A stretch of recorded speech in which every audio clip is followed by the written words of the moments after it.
Good afternoon, everyone, and welcome to the Electoral Area Services Committee meeting for November 3rd. Our apologies, we had a few technical difficulties.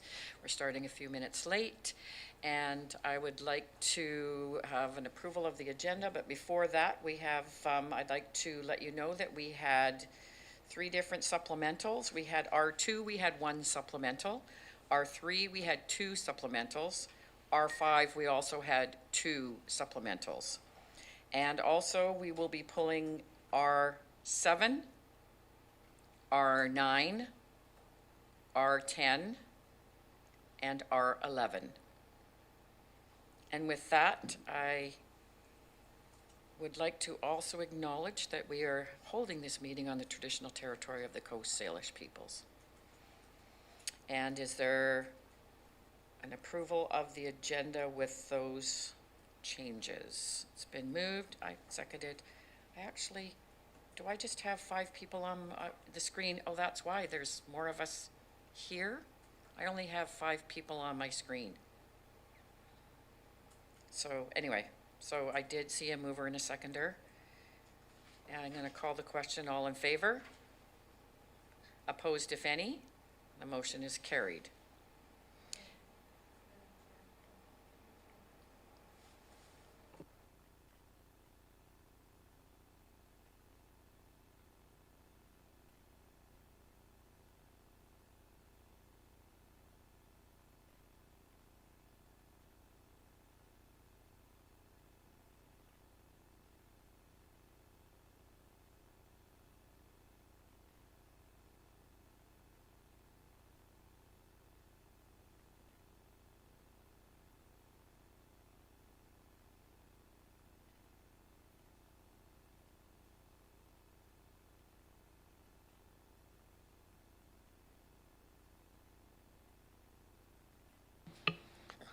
Sorry, Laura's just sorting out another technical issue here.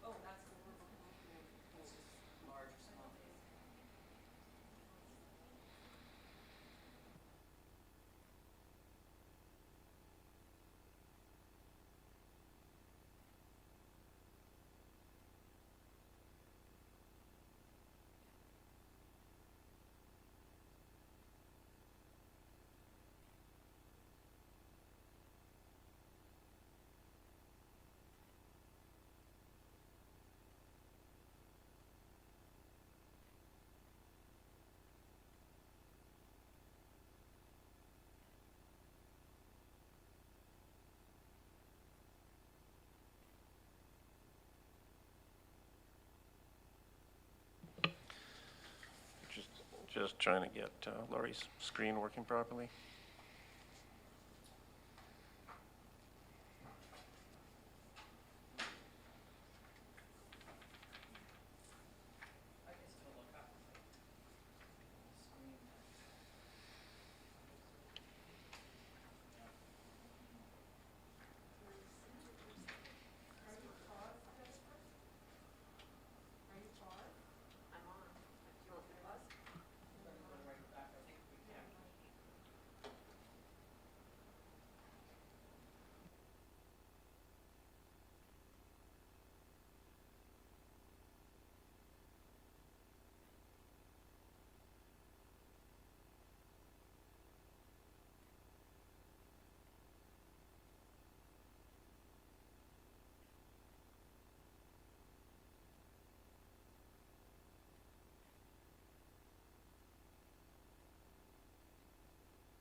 Okay, Are we ready?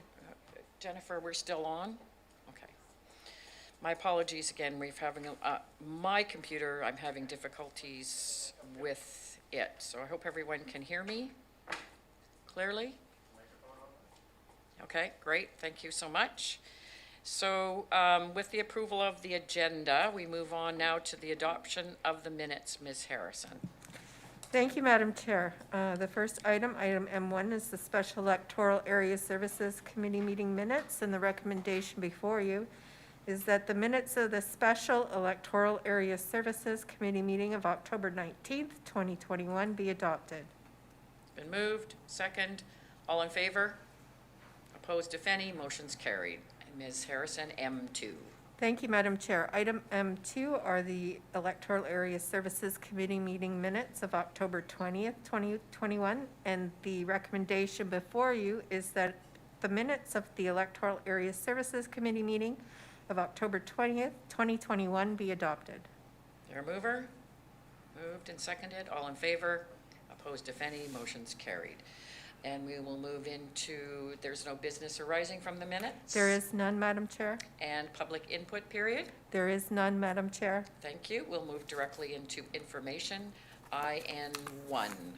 Thank you, Madam Chair. Item N1 includes 6 items, which are advisory planning commissions for minutes for areas A, E, F, G, H, and I, and those are all for information. Thank you so much. Director Martman, you'd like to speak to one of those. Director Martman, go ahead, please. Thank you, Chair. I'd like to have item 5 pulled, the Area H minutes, until they're signed off by the chair of the APC. So you are, for the information, you're pulling H. So we will move Yes. all of the other ones, but not Area H. Ms. Harrison. Thank you, Madam Chair. Oh, we're Point of not order. moving anything. It's just information. So we will pull that. Thank you. Okay, moving on now to, oh, sorry, go ahead. Sorry, Madam Chair, I don't like to go backwards, but can you tell me which of those were pulled again? The ones that we're pulling for today Yep. are 7, R9, R10, and R11. Oh, okay. And Director Martman is just pulling his Area H out of the information item. Okay. APC minutes. Yeah, and the reason why I'm asking is that R9, as I understood it, there was some public input for that from Dr. Yearlink, Bernard Yearlink? Does that- Yeah, but we don't have, but that's not on today, so we won't have that. Okay. Because we're understand. not, it'll have to be resubmitted when we put it on the next time. Okay, thank you. And then I turn to Director Morrison.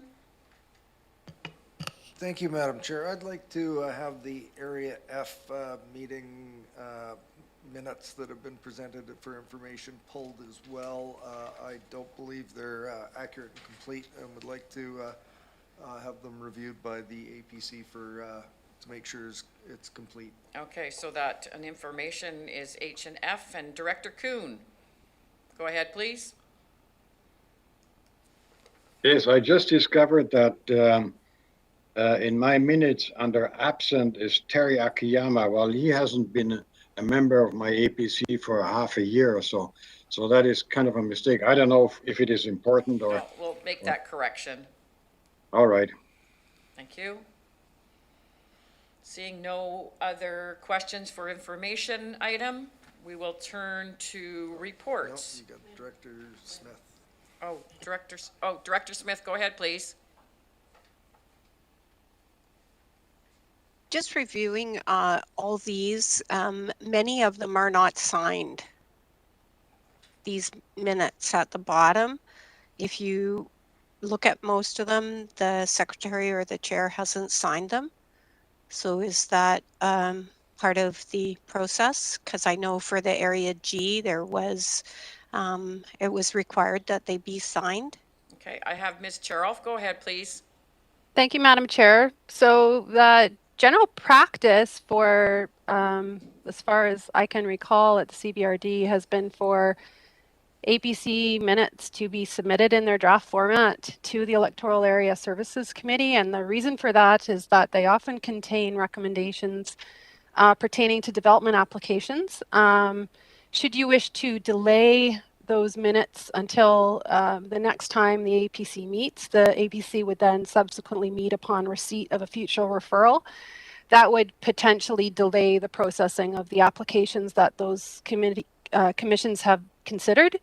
So I just want you to be aware of that. And further to that, generally when the minutes come in, our administrative staff will review them and we work with the generally the chair or the secretary of the APC to ensure that they're consistent with CBRD format for minutes, and they're generally signed off by members of the APC before they're placed on the EASC agenda. So we can certainly, bring them back to a subsequent meeting or send them back to an APC, but you should be aware that that could potentially delay applications, and they may be minutes that have in fact already been signed off by our APCs.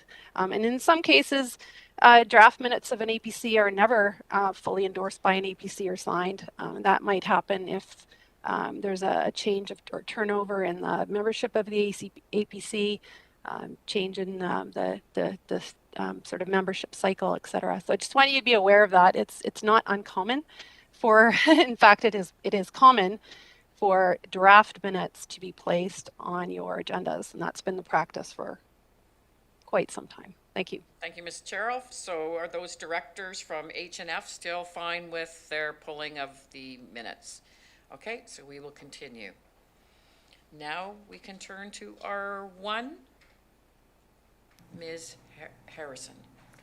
Thank you, Madam Chair. Item R1 is a report from the Inspections and Enforcement Division regarding application number SDC 2105 for PID 009369635. And I have applicants in the lobby. I'll just admit them now. Okay, thank you.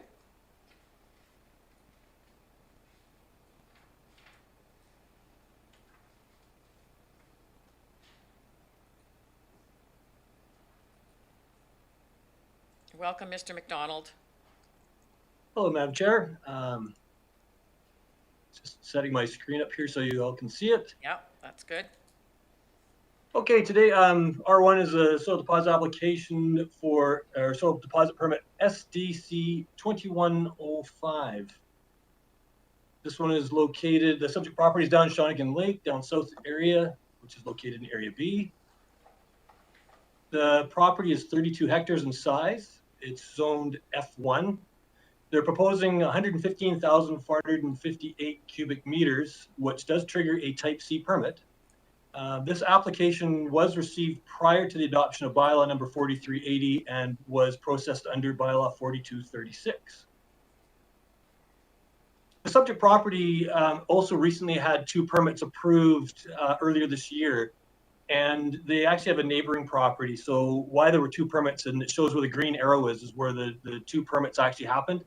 And they had actually submitted this permit at the same time. And this is a third one which is represented by the blue arrow. And just to know that we received no complaints. The applicant is very, very good with the way they've handled their soil deposits. I included this one to show the distance from this proposed application to Shawnigan Creek. So it's 215 meters. This is a recent image of the proposed site of where they're going to put the soil deposit. The applicant has provided an environmental impact assessment. This was provided by Cascadia Biological, and it includes measures to minimize dust and soil transfer to public roads, measures to control soil and sediment, and control invasive species and noxious weeds. Environmental protection plan was provided by Cascadia. They will do monthly visits, and Risic has been hired to do geotechnical, and they'll be doing a monitor schedule for compliance with grading. A groundwater impact assessment was required, and that was provided by McElhaney. And as always, our applications are reviewed by a third party, which was Gandalf Consulting. So staff is recommending that permit SDC 2105 be issued. And we're here for questions. And Mr. Tuck is here from J.E. Anderson and Mr. Symington from Gandalf. Great. Do any of the applicants wish to add anything? Okay, we'll wait for questions from the committee. Are there any questions for staff or the applicant? I turn to the committee. Director Salmon, Director Nicholson, and then Director Acton. Go ahead, please. Thank you. So just a question for Mr. McDonald. Is this the final application for this group of properties? Through you, Madam Chair, this is the last application we have. There is one pending, but we don't know what's going to happen with that one at this point. Follow-up. Follow-up, go ahead, please. So is there, so that one that's pending, that would be grandfathered as well to the old bylaw? Yes, it will. Okay, is there any sort of expiry date that we have for that? Provided the application was complete at the time it came in, there is no expiry date. Okay, thank you. Director Nicholson, go ahead, please. That's okay. Director Salmon asked my question. Thank you. Okay, I turn to Director Acton. Go ahead, please. Thank you, Madam Chair. Yeah, I had that question too. Because I actually thought we were at the end of all of those applications. But I guess, so there's been 9 new applications this year and 9, I think it was around 9 or 10 the year before. So what we're seeing in the community is these soil dump sites create a huge pile, and then whether they have a reclamation plan or not, it appears like there's it's just left. There's no real plan for it. And this applicant did mention that their plan involved agriculture, I believe. So could you expand on that a little bit, please? Through you, Madam Chair, is that a question for staff or for the applicant? I could clarify. I guess the applicant could feel free to share their plans. And as far as staff goes, how do we ensure that that is in fact what happens at the end of all of their 150,000?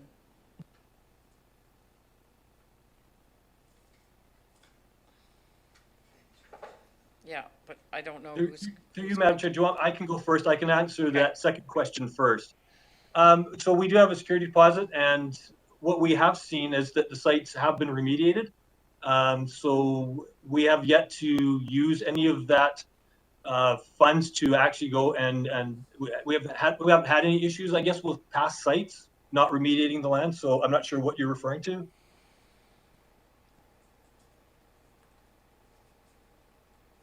Is there a follow-up, Director Acton? Is the applicant going to discuss what their plans are for I remediation? don't see what is the question again for the applicant? Is this a question for the applicant now? Through you, Madam Chair, I believe that Director Acton was actually asking in this particular case, if the applicant is not answering, I believe in this one that they were planting trees, I think in this one, but I also have Mr. Warwick online. He could also reiterate deeper as he's more involved with this actual application. Mr. Warwick, would you like to? Yeah, through the chair, I apologize. My monitor, my camera is not working. Okay. The plan, I have to bring up the plan to look at it again, but I believe it is some pre-farming agriculture sort of reclamation at the end. We will be monitoring once they've completed the soil deposit. We will make sure that the reclamation is done and signed off by the professionals. So like was said, the monetary deposit that we keep is to make sure that it is completed properly and they won't receive their money back. And if they don't do it, we can use that money to complete the reclamation ourselves. Thank you, Mr. Warwick. Is there a follow-up, Director Acton? I can move to Director Martman. Director Martman, go ahead, please. Thank you, Chair. And I think this is probably for our consultant from Gandalf, because I'm looking through the checklist and I just had some questions because it didn't seem clear to me about what they were checking off. So I have 3 items. The first one is around when you have a yes and a no, items present and adequate, and you see yes and no checked off. What is that indicating? That particularly will be the first line on page 1. It's item application form. And there's a few other ones throughout that chart too. I believe you're muted.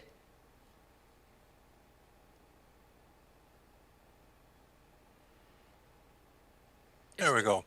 Thank you. This was an application that came in 2 parts, and then it was split up into 3 parts. So we went back and reviewed this one and completed the form. And what should happen is when I tick yes and no, the box to the right should be indicated in orange, saying may require additional clarification to be discussed. That's at the very top of the legend. And in this case, I have no orange boxes, so actually all those should have been ticked as yeses. That's an error on my part. My apologies to the council. Thank you. Do you have a follow-up, Director Martman? Yes, I have 2 other points if that's at the will of the chair. Some items also appear not to meet or partially meet the requirements. Then I would return to item 12.1F is an example. Just interested on comments because sorry, I'm just rolling down to this. It's about the site remediation plan. No standalone remediation plan. Most of the information included in the EIA attachment for the EPP. So they didn't actually include a standalone plan, but the information was contained in other documents. So it's not a strict requirement that these plans be named site remediation plan, and the information that was required in a site remediation plan was included in the other documents. So you're making the site remediation plan for them, or I'm just not clear on if we refer to that in the future. Our department refers to the site remediation plan. Is it something that you have made for them, or from collecting information, or is it their document? Oh, no, I have no part in this. So basically, the actual bylaw is divided into these various categories. Site plans, survey plans, soil assessment and deposit plan. Now, the applicant may or may not follow those. Some of them do, and they use these headers, which to me is always helpful during the review. But then oftentimes the information is contained, but is split up among other reports, not actually named an environmental protection plan. Okay. Follow-up, Director Martman? Yes, please. In the same vein about partially requirements, it's under 10.2 under the title search. And again, it talks about easements, but it talks in the third column over, it talks about covenants, statutory rights of ways and easements. But the reference in the comments says that this is just showing easements and statutory right of ways, but not all necessarily the covenants. So it just seems to be partial requirements being checked off. I'm just interested if that's been fully done to your satisfaction. Mr. McDonald, go ahead, please. This is one area that staff actually review those. So our consultant may not review those only because we did. Okay. Typically, we review covenants and easements and title searches. Thank you. Is there any other follow-up, Director Martman? One more, Chair. Go ahead. And that is some items are yes, but don't actually meet the actual requirements. And that's under 12.1. I think is it C and U? It's around the topographical survey at 0.5 meter intervals that it says that that's what's required. and yet that's not what's provided, it appears. So I'm just interested on the comments of the consultant around that.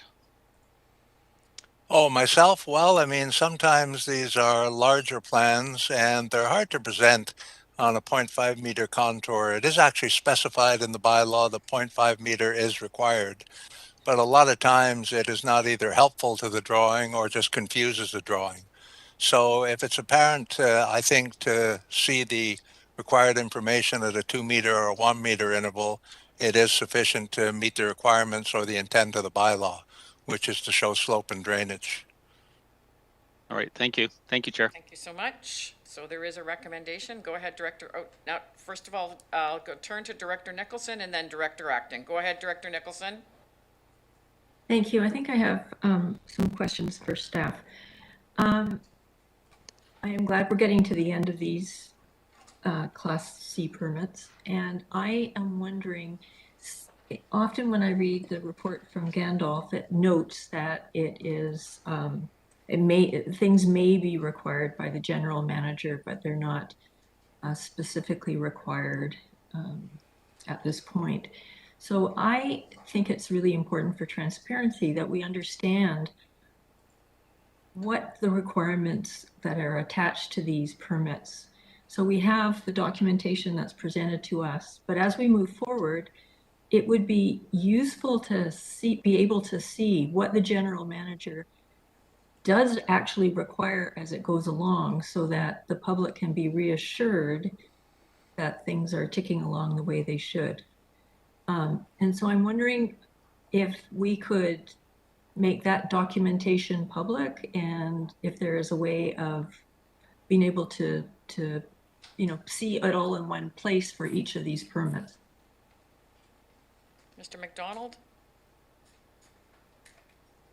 I'm actually looking for clarity on that question, because basically in this case, the applicant has met all the requirements, and Gandalf has just noted that the bylaw does have a provision that agreed that may require. So in certain circumstances, if it looked somewhat maybe an environmental sensitivity, there may have been something else asked for. In this case, there was nothing else asked for because there was nothing felt necessary to ask for.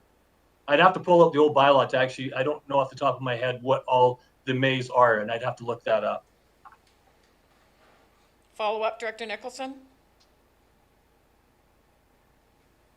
Thank you. Okay, so so I understand that you can ask for extra things at the application stage, but presumably we haven't seen a lot of details, as was noted already, on reclamation plans and so forth.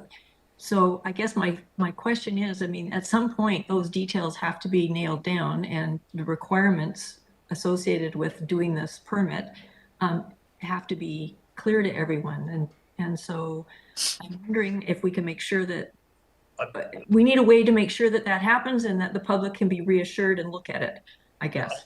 I managed to quickly pull the page I was looking for. So so an example was the groundwater assessment. That was a May, and that one was triggered, although it was 100, because it was within 100 meters of a sensitive aquifer, but that is under the May category. So it automatically got triggered. So there was no reason to say, oh, well, because of the requirement of the general manager. No, it's just a requirement.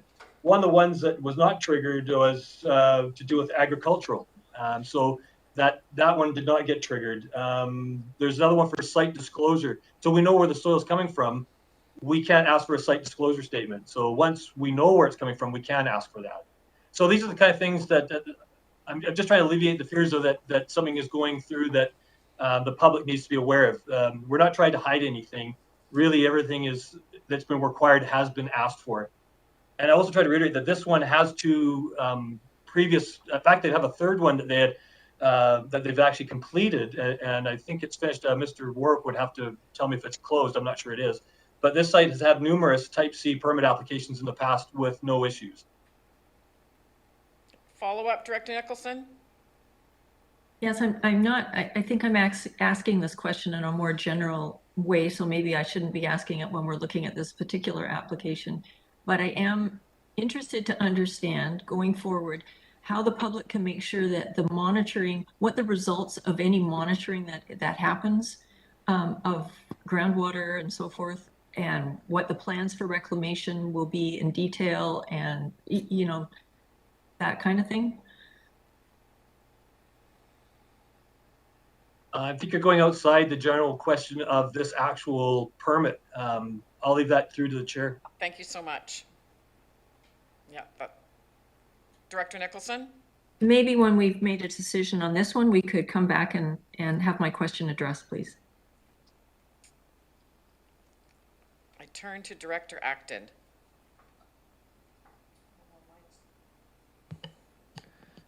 I think my question could be asked afterwards as well then. Okay, It's kind so of there is general. a recommendation. Turn to the committee.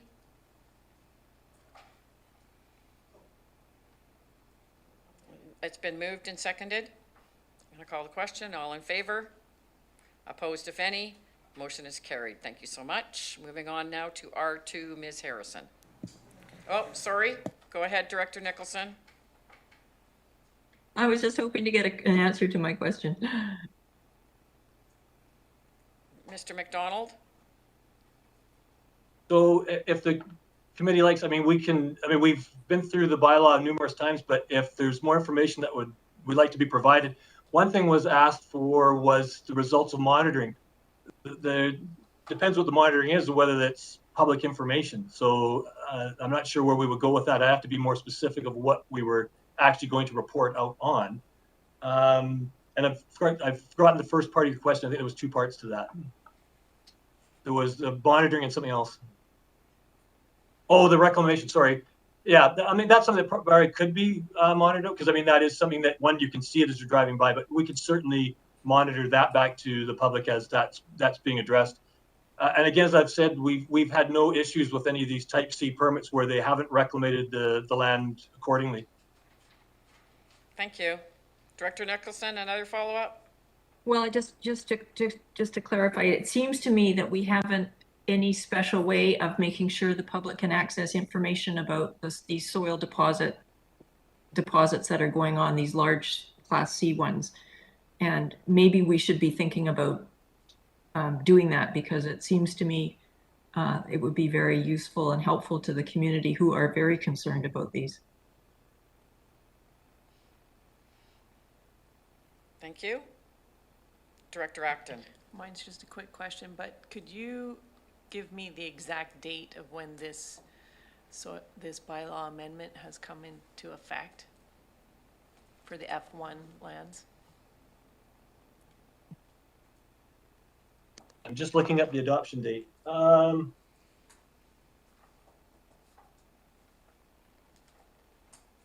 I have the old bylaw out.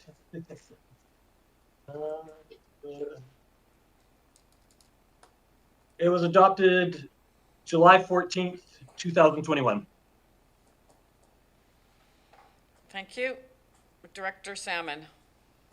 Yeah, thank you. So just, Mr. McDonald, just to follow up on Director Nicholson, I think I agree it would be nice to have, I mean, this information's public anyway, but if it could possibly be organized per permit so that we or the public could check, is that something you could see making available in due course?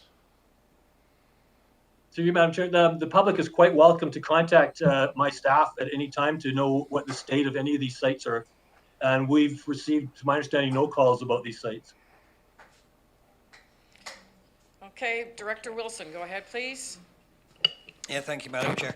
Just to answer some of Director Nicholson's concerns, these are common to other areas as well, and I'm glad you brought it up, because the availability of monitoring data being publicly available is something which has come up over and over in my area as well. And one of the things I'm sure that Mr. McDonald will be looking at is that if there is any monitoring going on and there is data, that it is published to the EMS database where it's supposed to be posted. I have a situation right now where it's supposed to be posted to the provincial EMS database. Nobody can find it so far, so I would hope that any data is pushed up there and not hidden, made publicly available. It's there somewhere, I just can't find it. Okay, we'll move on now to R2.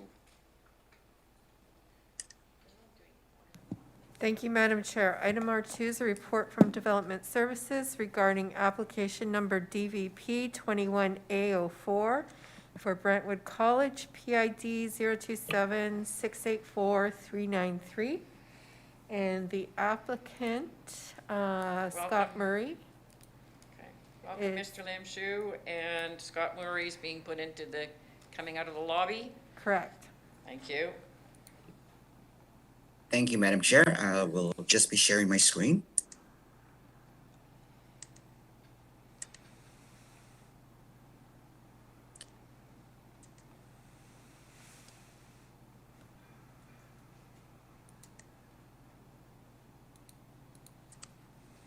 Can everyone see that? Yes. Great, thank you. So application R2 relates to, item R2 relates to application DVP 21A04. That's Brentwood College. As you can see on the proposed, the map to the right, the star indicates the proposed location for the proposed development. The requested variance is to vary section 14.2A, subsection 5 of South Caucasian zoning bylaw number 3520 to increase the maximum building height from 12 meters to 15 meters for the purpose of replacing an existing academic building on the Brentwood College site. So as you can see in the proposed development diagram before you, it outlines the 12-meter height. Oh, sorry, Frank, we lost your sound. Just was interrupted. Can you hear me now? Yes, go ahead. All right, sorry about that. The diagram that you see before you basically outlines the 12-meter height, maximum height requirement on the system. The requested 15-meter height variance. The majority of the proposed roof for the building is actually at or below the 12-meter maximum height.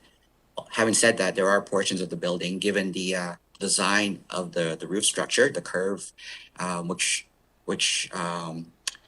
a variance is required to accommodate that design. I should note that the application was referred to the APC. Typically, we don't refer variance applications to APCs, but given the scale of this particular project and through discussions between myself and the area director, we thought it would be prudent to have the APC just review the application. The APC was supportive and recommends support of the proposed variance. So with that, I will end there and open it up for questions. Thank you. Does Mr. Murray have anything to add? No, I don't have anything to add. Thank you. Okay, great. I turn to the committee. Any questions? Seeing none, Director Salmon, go ahead, please. I'd like to move the recommendation, please. It's been moved and seconded. Any other discussion? Seeing none, all in favor? Opposed, if any? Motion is carried. Thank you so much. That will go to our next board date, November 10th. Thank you. Thank you. Moving on now to R3, Ms. Harrison. Thank you, Madam Chair. Item R3 is a report from the Development Services Division regarding application number DVP 21H01. And this is for 12453 Rocky Creek Road, PID 009475893. And the applicant, Greg, is in the lobby. I'll just admit him. Great.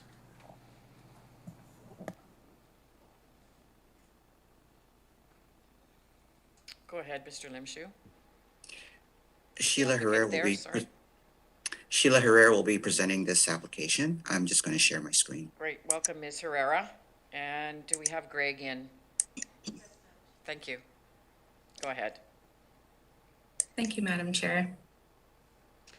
Okay, so this application is a development variance permit application for the property at 12453 Rocky Creek Road in Electoral Area H. Next slide. The property is a triangular shaped lot and fronts on the ocean. The lot contains a derelict cottage, and the main area of the lot where it opens out from the panhandle access is cleared and a flat area. However, there is an embankment of 3 to 4 meters down to the ocean. The applicant is proposing to remove the derelict cottage on the lot and construct a new single-family dwelling. The next slide. So the variance is requested for the siting of the dwelling. The zoning bylaw requires a 15-meter setback from the high water mark of the sea, and the applicant is proposing a variance to have an 8-meter setback. The actual foundation of the house would be set back 12 meters, and the deck results in the 8-meter setback. And I just wanted to clarify the lot coverage as well. The staff report states that the lot coverage is 17.3%. However, the coverage is actually 13.5%, as the calculation is supposed to include the panhandle area. There's no exclusion in the bylaw for that portion. So I just wanted to correct that figure in the report. And staff has recommended approval of the variance, which includes conditions and further recommendations included within the geotechnical and environmental reports, which would form part of the permit as well. And I would just like to note as well that a neighbor has submitted comments opposed to the application, and that was part of the supplemental that you received today. Thank you, Madam Chair. Thank you so much. Are there any questions for Ms. Herrera? Director Nicholson, go ahead, please. Thank you. I noticed that the neighbor who is concerned about his view being compromised by this proposal, and I'm just curious as to how that, when I look at the aerial photo, I don't understand how that could be. Maybe you could explain.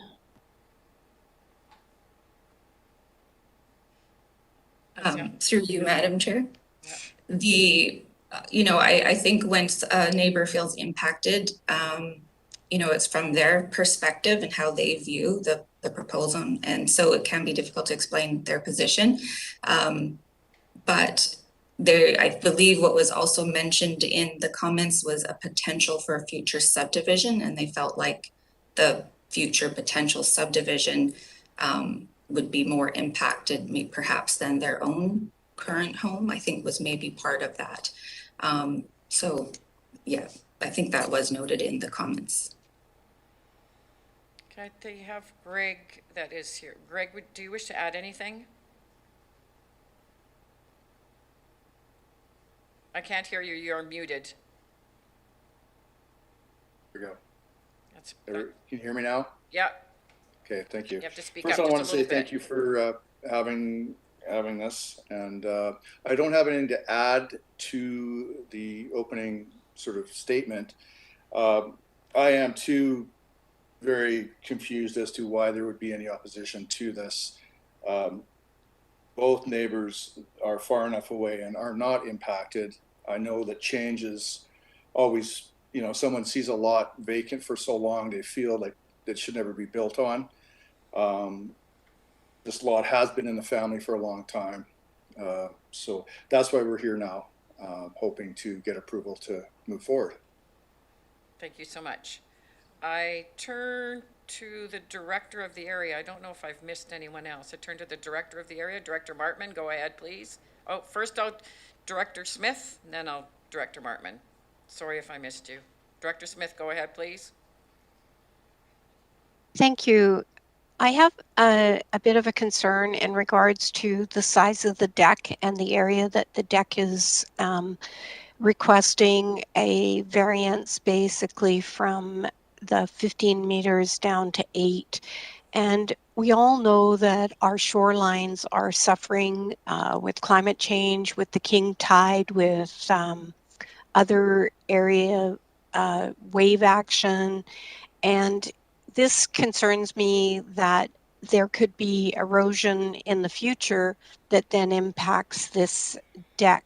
Is there any thought brought into that as to down the road in the future with the possibility of some damage? Go ahead, Greg.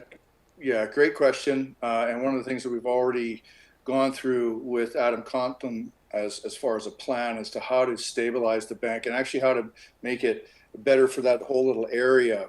Right now, we're proposing to use riprap and stabilize that bank.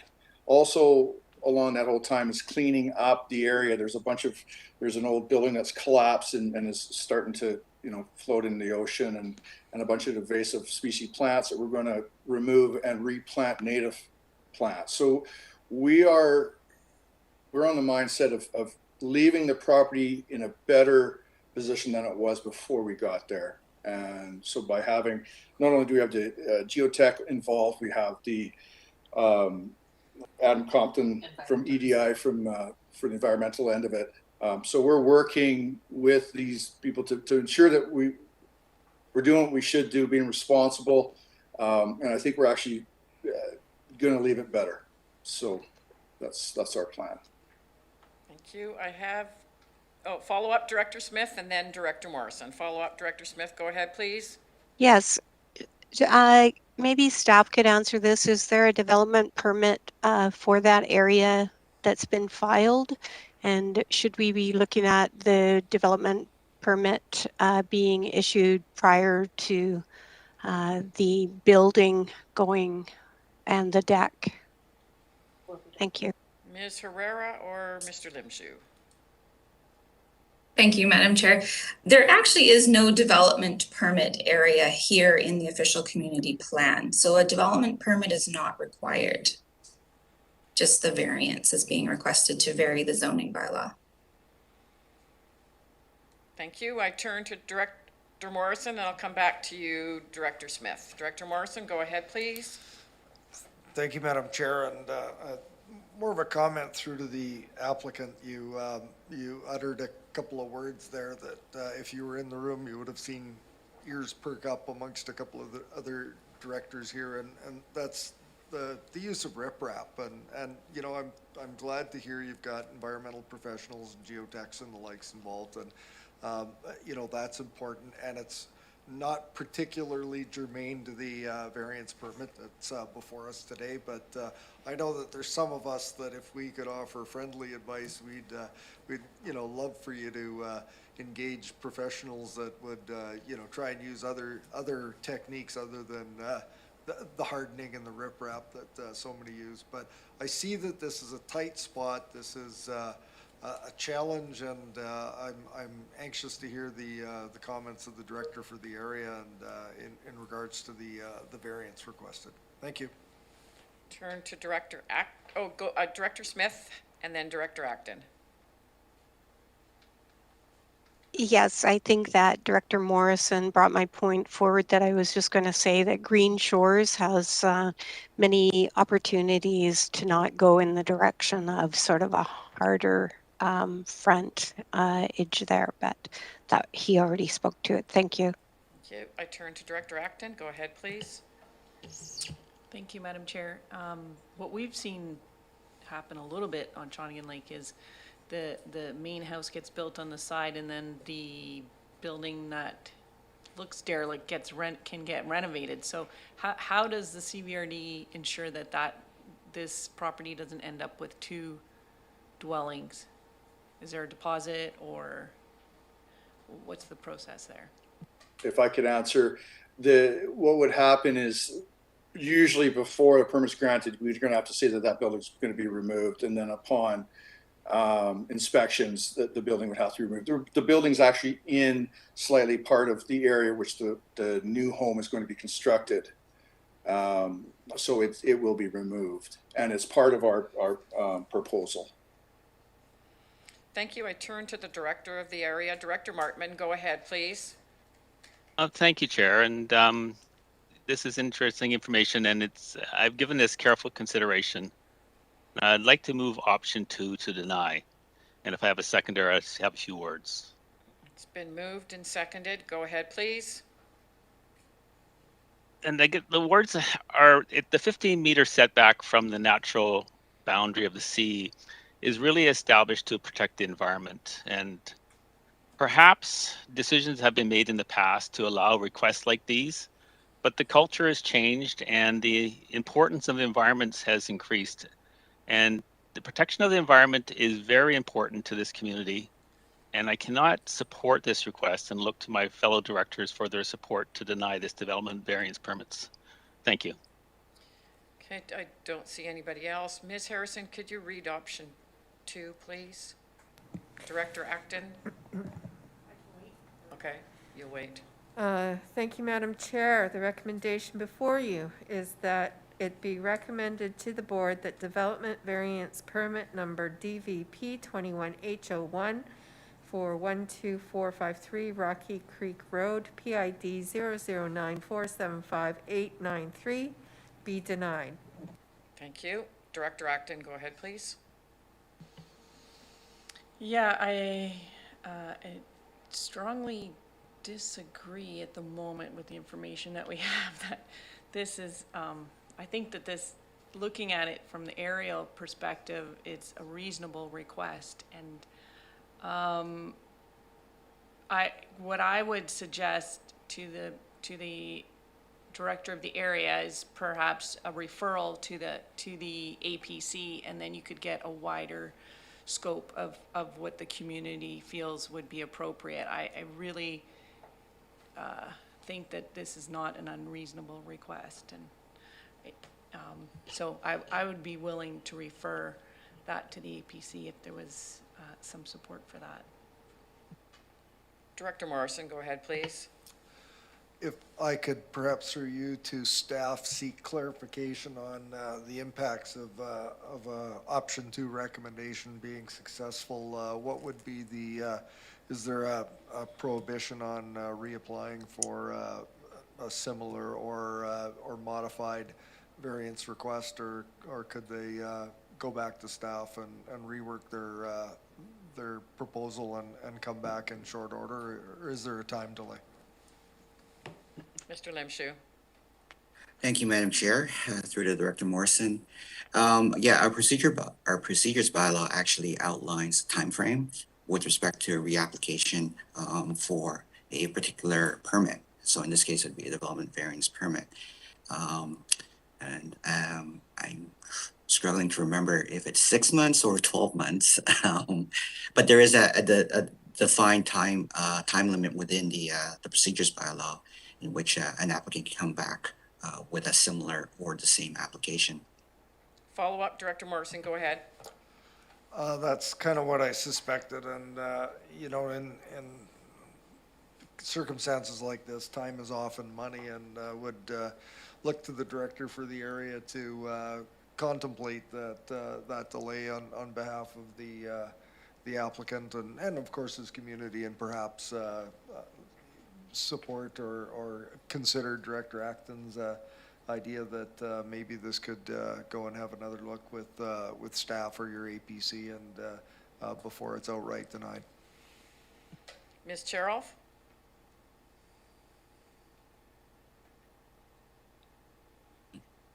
Thank you, Madam Chair. Apologies for that. I hit the wrong button. The procedures bylaw sets out reapplication may not occur within a 12-month period following a refusal by the board.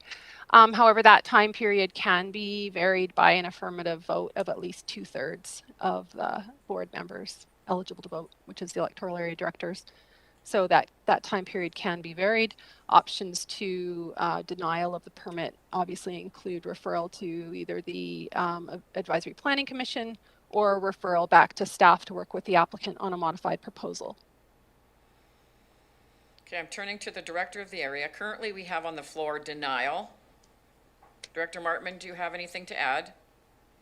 Well, thank you. And, you know, I think my job is to listen to my fellow directors as well as the members of the community. And I'm quite comfortable for this to go to the APC and have them look at it. So if someone wants to make that referral motion, I'm comfortable with that. So are you going to make the referral motion to go back to send it back to staff? this would go back to staff to go to the APC. Is that what I'm hearing? It could go back to staff. He can refer to APC or both. Madam Chair, Go ahead. we would ask that the committee be specific. Do you want the staff to work with the applicant directly and come back to you, or would you like this application as it is referred to the APC and then to come back to you?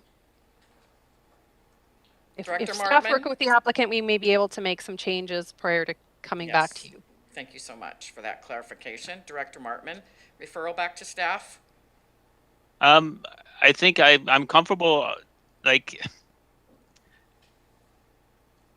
I respectfully believe that the referral should, I don't know what staff is going to recommend with this, and I hesitate because I would like the APC involved then.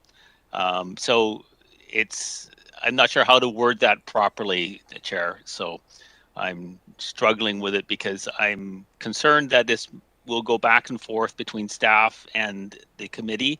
And I don't know if that's the right way to engage and to come to a resolution or get to the right place. So if staff think this is the best that they want and want it moving forward to the APC, then I'm comfortable with that happening. Because it really is around the community and the interest of the community. I'm not. Director Acton? Thank you. What I would suggest, Director Martman, is because you're coming at it from the community's perspective, sending it to the APC would give you that.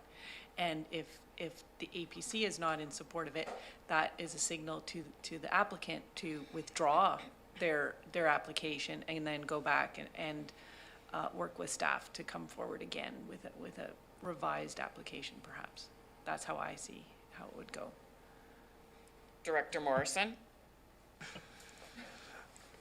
Thank you, Madam Chair, and lucky Director Martman's getting all sorts of advice. And I think that, as I stated in my earlier remarks, time is money, and I can understand the frustration of an applicant. And so, I would actually recommend the opposite of what Director Acton has stated, because as the general manager has stated, if we're referring it to the APC as an as-is package, and we could be back here in 3 months or 6 weeks with exactly the same scenario, with a recommendation from staff to approve or the recommendation of the director to deny. I think it would be more than appropriate to give staff the opportunity to work with the applicant. I think the applicant's heard fairly clearly what some of the thoughts of the directors are. And if they're unable to come up with a modified plan that might seek or that might be approved by this committee, then it could certainly ultimately be referred to staff if they're not able to make any movement. I don't know if that's specific enough for Ms. Gerolf and her staff, but I would think that referring it back to staff to work with the applicant, and if substantial modifications can't be made, then it be referred to the Advisory Planning Commission. So that's just my thoughts, and take it for what it's worth. Thank you. I would agree with Director Morrison, and I turn to Director Salmon, Smith, and Wilson. Director Salmon, go ahead, please. And currently, the motion on the floor is to deny. There has not been any other motion, so we're speaking to the motion to deny. Okay, thank you. So yeah, I tend to go with what I think the director for the area wants, and I seem to be hearing him say that he'd like to refer it to the APC, so I'd be happy to second that if that is indeed his wish. Director Martman, is that the referral motion that you would like to make? So listening, I'd rather listen to the other comments first, Chair, and then I will make my referral motion. Okay, I turn to Director Smith and then Director Wilson. Director Smith, go ahead, please. Yes, I would support a referral motion to the APC. That's the members of the community that support the director of the area and give a wider lens of the community input for him to bring direction and back to us as a committee. Thank you.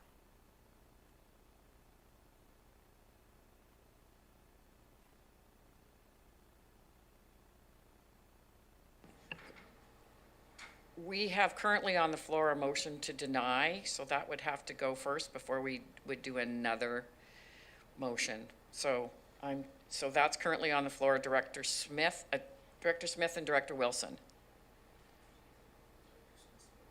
Oh, Director Wilson. Yeah, thank you, Madam Chair. Yeah, I can't support a denial on this one. And I'm in complete agreement with Director Morrison on this. We can't afford to just keep putting these things off. And I do fully understand the concerns that Director Martman has on the foreshore and all the rest of it, but I don't think this is that huge an encroachment here. I think we should, I can't support a denial. Okay, so I'm going to call the question, Director Martman. So thank you for all the input, and partly it's being new, but also partly having a real concern around the 15-meter setback and establishing, that the environment the community has a great concern about the environment. But listening to it, and that I see as my role, is that I would like to refer this back to staff so that the applicant can discuss this with staff. And the outcome of that discussion, or which may or may not change what they have on the table, that would go to the Area H APC. Is that a referral that's clear enough and acceptable? I have Director Nicholson.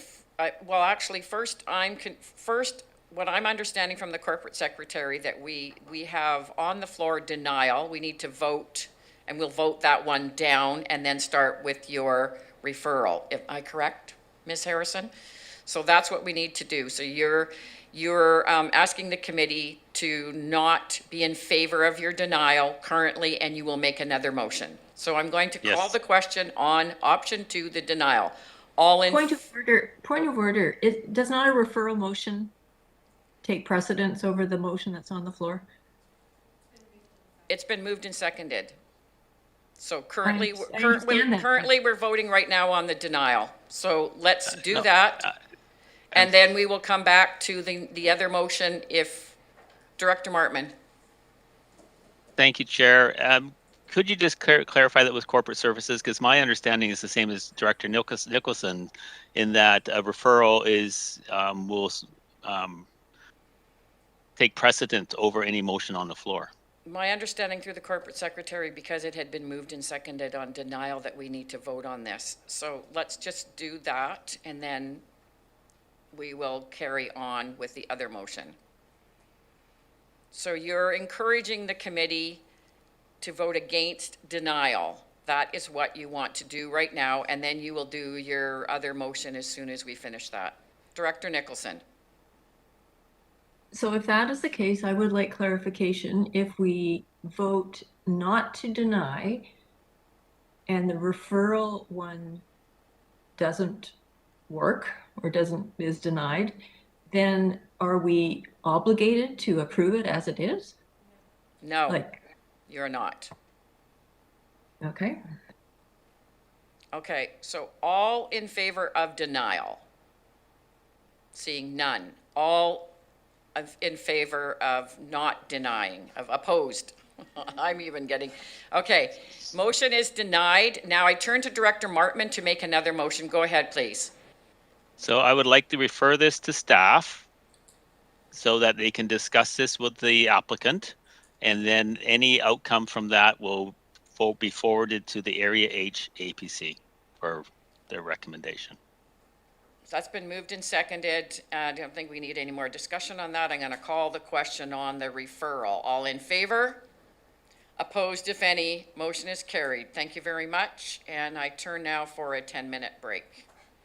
Thank you.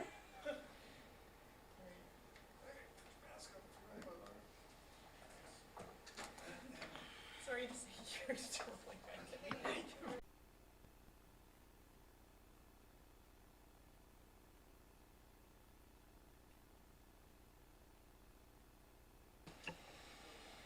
Welcome back, everyone. Welcome back. I think that, do we have everyone now? Great, good. We will now turn to, I believe, is it R4, Ms. Harrison?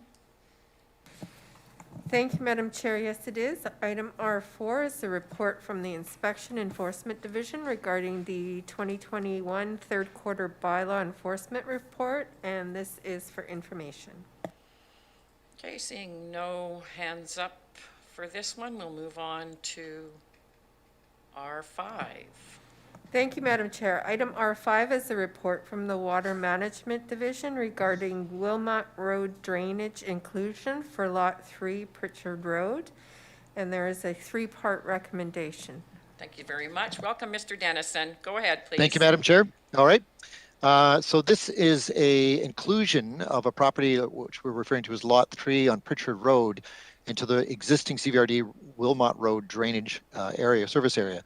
So unlike municipalities in the regional districts, we don't start off with drainage, but in certain areas, like in Cowichan Bay, we've got a few drainage services. And when situations come up where a property has is creating in some way or other a drainage service, we usually think it's a good idea for them to join it.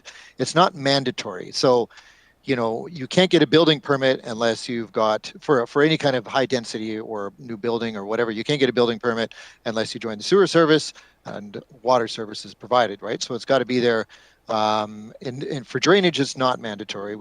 It's not a requirement. However, in a number of these cases, if they do have to build management of rainfall on the property, and they have to do those things, and which means that there's going to be long-term operations required. It has to be looked after, it has to be maintained, and eventually replaced. And if we don't take them over, then it's left with a strata to operate in the long term. And generally speaking, they don't have any expertise in that whatsoever. And often, things don't get maintained, troubles start to develop. And especially in in an area like Cowichan Bay, if you have services that aren't, drainage systems that aren't working properly, there can often be implications downstream. So we think and are prepared to recommend that the drainage service for this property be added to the existing drainage service area, and within the legal boundaries of the service area. However, the drainage system itself is not integrated into that drainage service. So it's for these kinds of systems, the notion is that you detain and otherwise manage water so that the post-development flows are the same as the pre-development flows. So whatever used to run off the property in its natural state prior to this development, they manage all the flows so that it's the same. And of course, the runoff coefficient, the amount of water that runs off the surface, is much higher because there's paved surfaces, there's roofing and all that kind of thing. So it would be higher, and what they provide to make up for that is storage on site. So in this case, I personally reviewed their drainage design, and I found it to be very well done and very conservative. They've got some very large storage on site to manage those flows. Now, another so this report is just about that topic. It's about taking on and including in the drainage service area this particular system on this property for this multifamily development, instead of leaving it with the strata.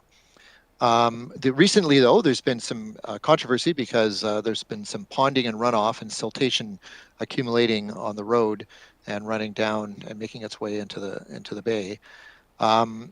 So that's not related. Just to be clear, that's not any kind of a function of our service. For one thing, it doesn't even exist yet because we haven't included in the service area. But another is that we don't have general responsibility for drainage the way a municipality does, only as properties join or perhaps don't join our sewer service, or our water service, or drainage service. There we go. So in this case, this event occurred, and the reason for it was that apparently the Ministry of Transportation ditch had not been properly maintained, and the culvert was plugged with debris and surcharged, and so you ended up with a lot of the runoff water pounding up around the hay bales and the silt fences so that they weren't effective, and there was lots of silt making its way out. So that's unfortunate. We have been informed that the developer has gone back to the site and greatly improved their works, and also the culvert has been cleared. And there's some photos there of the improved works from compared to what they had before. So that's good to see. However, it's not directly related to this particular question before you. Thank you so much. And yeah, Cowichan Bay is challenged with their drainage, and Absolutely. appreciate this. So there is a 3-part recommendation. I'm turning to the committee. Director Nicholson, are you moving that? Yeah, well, I have a question first. Okay, so you have a question first. Is that okay? Yeah, you could move and second it and then have a question, but go ahead. Well, it doesn't matter to me. Sure, I'll move it. Okay, it's been moved and seconded. Go ahead, Director Nicholson. So I just wanted to ask Mr. Dennison, what does this drainage service look like? Like, are we just talking about ditches and things? Like, I don't understand what drainage services look like. Yeah. So there's a variety of situations that come up. Most of the time, most of our drainage services are very, very small and consist of one detention pond, and that's it. So you might, for example, just up the road on Wilmot, there's the phase 1 of Cowichan Bay Estates, and they have a high density, but single family, but high density developed area there. And the drainage on the road and on the buildings runs into the roads. It's curb and gutter, and then, but that's all under highways. Highways looks after that because it meets highway standards. And then it crosses the road, and so what we have, our service is just a detention pond. So that detains and slows down the runoff that's coming off this development, so that it and then is metered out more gradually, so that it, theoretically anyway, matches the original flow that came off that piece of land. So most of our drainage services, that's all there is. And the reason we have to take these over is because highways will not. And then especially if they're planning fee simple and there is no strata, then they're in a bind unless we take it over. And then often though too, if there is a strata, you're leaving it with the strata, and they generally don't have the expertise or wherewithal to properly manage a service like that.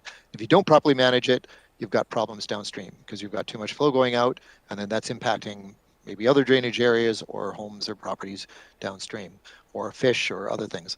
So we thought it was in the general interest to create these service areas. Sometimes, that's the most common. Also, sometimes there's other works. There can be, the Ministry of Transportation won't take over pipes or culverts that run through private property in a right-of-way. So we sometimes have things like that. We can have some, other kinds of situations, but it's mostly just about, in Cobble Hill, we actually ended up combining several drainage services into one for the whole community, because after they had that big flood about, whatever it was, 15 years ago. And, we have a variety of different bits and pieces that make up that service. But most of the time, in this case, it's mostly about detention is the key thing. Thank you very much. I turn to follow-up Director Nicholson and then Director Wilson. Thank you. I'll just be quick. So I'm just thinking about retrofitting older areas that are beginning to densify. So we probably need to purchase land to do some of this when we do this, or?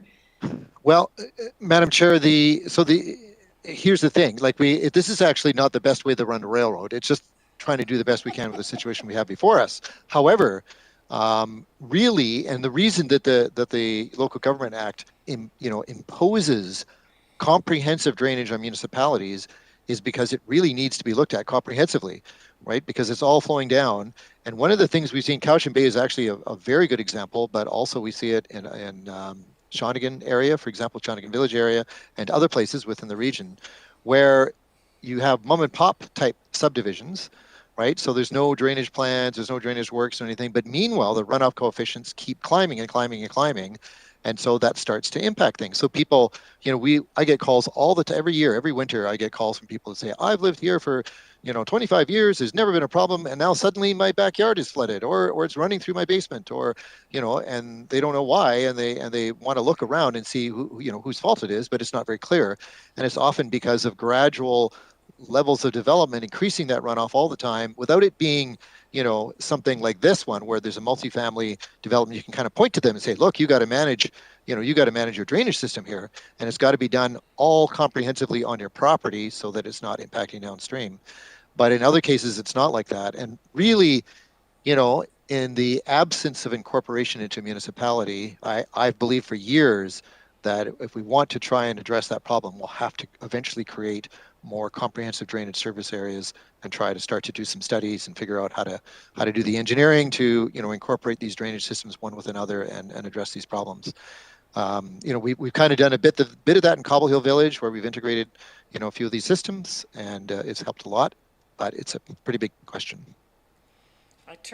Is another follow-up, Director Nicholson? Well, I'd just like to make a comment. I think this is really interesting. We should be paying more attention to it. And I noticed that the Regional District of Nanaimo is starting a regional rainwater management strategy. And I really think that as part of our OCP modernization, that kind of thing should be really dealt with. Because I know I've got problem areas in Area E that need to be looked at. Thank you. Thank you. I turn to Director Wilson and then Director Smith. I don't know if I've missed anyone else. Go ahead, Director Wilson. Thank you, Madam Chair. Engineers have got away with words, haven't they? What with driving trains around and things like that. Yes, they did, for the benefit of Director Nicholson, they did do a great job down in Cobble Hill with the integrated system that we've got down there. And it was a big problem, and it's no longer a problem, even with the massive amount of rain that we've had in the recent weeks. Brian, if you wouldn't mind, you did mention storage, and that's something which I'd like a little bit more clarity on, because as far as I'm concerned, this is for conservation and for possibly, you know, other uses to the runoff, rather than just let it be wasted and run into the bay or something like that. What have they got in mind as far as storage is concerned?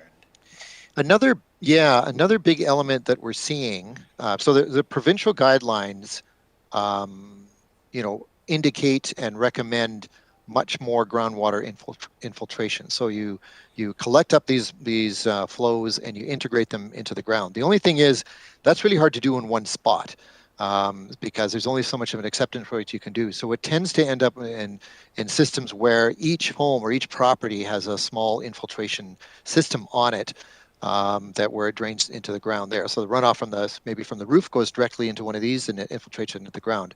So of course you got to have the infiltration capacity.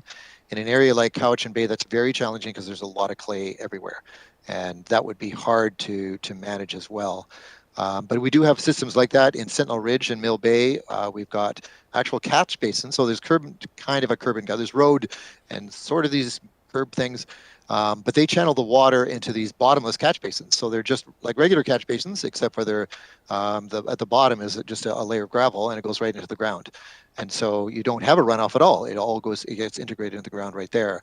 That particular area, though, has very high infiltrative capacity, so it's easy to do. But that's an example of a tool in the toolbox where you can do it that way. Sometimes they do it, as I say, distributed over a wide area, because each property has its own infiltration capacity. The only thing with that is that the tricky part with that is who's looking after that. Relying on the homeowners. I mean, it's all good now, but 5 years, 10 years, 20 years down the road, leaves accumulate on the roofs. They go down into this infiltration thing. It starts to muck up. And are we relying on those homeowners to look after that, to clean it out, possibly add a new infiltrative surface if need be, those kinds of things. So there's still some tricky, sort of questions with that and how best that should be managed. Thank you. Director Smith, and then I have Director Morrison. This is really a fascinating topic. I think we're all going, wait a minute, we need to know more about this, and we're looking at an application. But I think this is definitely a topic that we should have some sort of workshop or have further information, as Director Nicholson brought out, that the RDN is looking at a rainwater management option. And what I was just wondering is, my understanding that the culverts under your driveway are your responsibility. They don't fall to the Ministry of Transportation and Infrastructure. So if people aren't maintaining their culverts, then when it backs up and it flows over the road, it's really the homeowner of that parcel. And that was one of the things that I was just thinking, is that part of this, that the culvert is part of the Ministry of Transportation Infrastructure, but the people's driveways are blocking it? with the culvert? Madam Chair, my understanding is that this particular culvert, the ministry looks after. And they, what the report I heard, I don't have this firsthand, but secondhand, but is that the local manager for Ministry of Highways was approached on this, and she said, yeah, that's probably the case. It's probably, we haven't gotten to it. And guess what? We've got 1,000 other ones that we haven't gotten to either. All over the place, right? So it's one of these challenges with looking after infrastructure, and I don't know what their whole situation is, whether they need more funding or what, I don't know, but it's kind of a chronic problem. I know that when we have these complaints come in, I don't know what to tell people because we don't have anything. I'll say, you know what, our nearest drainage service is 8 kilometers away or 20 kilometers away or whatever it might be. And sorry, but there's absolutely nothing I can do for you. I can't send out some equipment and start to dig because we'll get liability with that. And so then the only other thing is you might talk to highways. Their responsibility is actually technically only the runoff from their road. They're not actually obliged to look after anything else, right? Now, of course, they cross rivers and streams and things, so there are bridges and there are works like that. And there's existing flows that move through their infrastructure. But technically, that's all they're really responsible for. And they are thin on resources, and it's hard for them to keep up with this as well, right? It's another whole complex thing. In other areas, of course, municipalities, they don't have to worry about it because the Muni does that. But as our regional district has some very high density areas, and our total population is quite high for a rural area, right? It's sort of rural, but sort of not now, right? And there's a lot of things going on, a lot of developments in certain areas particularly. And drainage is one of those things when you're living cheek by jowl, it's got to be managed, right? Somebody should be managing it. And we see in Couch and Bay, cliff erosion, things coming crashing down onto the, some of those homes. I wonder how long they're going to stay up there, and it's gotten, and I know of erosion problems in some of the gullies and whatnot, and it's pretty significant and probably needs to be looked at in a comprehensive way at some point. Yeah, thank you. So I have a bit of a follow-up. I know in Saltaire that most of the people, they have their gutters, they drain into a pipe that then seems to exit out in the ditch. And is that actually drainage, the management of drainage? Yep. And so unless people have a drainage system like this one is looking for inclusion in, then there is no drainage management and is it really legal for people to be draining their parcel into the ditch? Well, I apologize, it might not be an appropriate question, but it is definitely one you've brought into my mind. Thank you. Yeah, you're welcome. So I can't say strictly whether that's legal or not. It certainly was the practice everywhere in the past, right? And so that was normally done when densities were lower, and it just wasn't that much of an issue. I don't think that, I don't think Ministry of Transport is going to come around and start finding people or anything. But that is exactly what's happened, though. And maybe it's okay when there's 100 homes in an area, you get 200, you get 500, you get 700, you get 1,000, and all of that starts to change. And the original ditches are way overwhelmed. And plus they need maintenance too. And if they don't have the crews and they don't have the capacity for whatever reason to do that, then you're gonna have problems because all those things need maintenance. All of them, always, they need maintenance. Maybe not every month, but maybe every year or 5 years or 10 years or 20 years, but they all need looking after. Thank you. I have Directors Morrison and Kuhn. Am I missing anyone? Director Morrison, go ahead, please. Thank you, Madam Chair. And I have a question at the end of this, but this is pretty interesting stuff. And I know that a little project like the paving of a gravel parking lot out in my community at the Honeymoon Bay Hall, it was hard surfacing something that used to allow for infiltration. And thankfully, our park staff met with the engineering staff, and we created just a little bit of infrastructure and underground and created 2 small infiltration swales and we get a lot of rain up in that neck of the woods, probably double what we get here. and, you know, well-designed, and it has great capacity, and it's done exactly what Mr. Dennison had stated earlier in his remarks. It's helping to recharge the aquifer. It's not going into ditches, it's not running through culverts, and it's not running into the lake. It's actually assisting with aquifer recharge, which I think is a desirable goal that we should all be aiming for. But, you know, the folks that are running their downspouts onto the driveway, down the driveway, onto the roadway, I think technically speaking, the, you know, Ministry of Highways probably wouldn't appreciate that so much. And they're not that quick to respond. But my question is this: when someone becomes part of a service area, does that then give us the ability as the managers and holders of that service to negotiate with them to put works on their property? For instance, in the case of a strata, that we might want to locate something in a common area or that sort of thing. Does it give us, we don't do a lot of these, and obviously there should be some benefit to us being able to locate necessary works within the participants of the service area. So do you know if that's a provision that we acquire when we invite or when someone petitions to be part of a service area? Because I would imagine that would be pretty important. Mr. Dennison. Thank you, Madam Chair. So, yeah, it depends on the situation. I think in this particular one, we have a blanket right away over the whole property. And so we are, you know, if we need to, you know, assuming it's justified and we needed to add works in order to approve the system, then we can do that. We you know, generally speaking, we have a lot of authority. So here's just giving you an example how this works. So let's say that we have an area where there's a water service and a main has burst somewhere and is kind of back somewhere in some corner. Maybe it's an archaic system and we never got rights of way. If we need to cross somebody's property without a right of way at all, and we even need to mow down their fence to do it, to get to this main, we can do that. Like, we don't need to, you know, take a year to negotiate a right of way. We can just act in the public interest. It has to be bona fide, though, of course, right? Like a water main break or a sewer failure or something of that nature. But we don't have to. It's kind of like an instantaneous, you know, acquisition right away. We could do that, but we have to make good, of course, and it has to be justified. But we can do things like that, and so if there was a drainage service that was a problem of some kind and needed upgrading, we would have the ability to do that. You know, presumably that wouldn't be a surprise, and we could plan with them and work it all out. But if that was the case, we do what we need to do. Thank you. This is an interesting topic to a lot of people here. I have Director Kuhn and back to Director Nicholson. Director Kuhn, go ahead, please. Yes.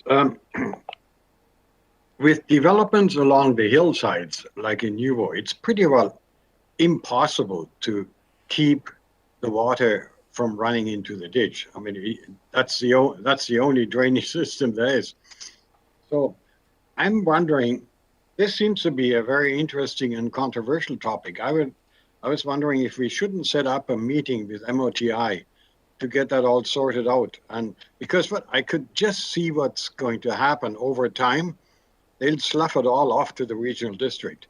And I would hate that like hell, because we always take on more and more and more, and then you know, we should make it clear that, look, this is your responsibility, and maybe we should work something out, and because the line is so blurry now, and I think we should get a proper border installed and say, okay, this is your responsibility, this is ours, or whatever.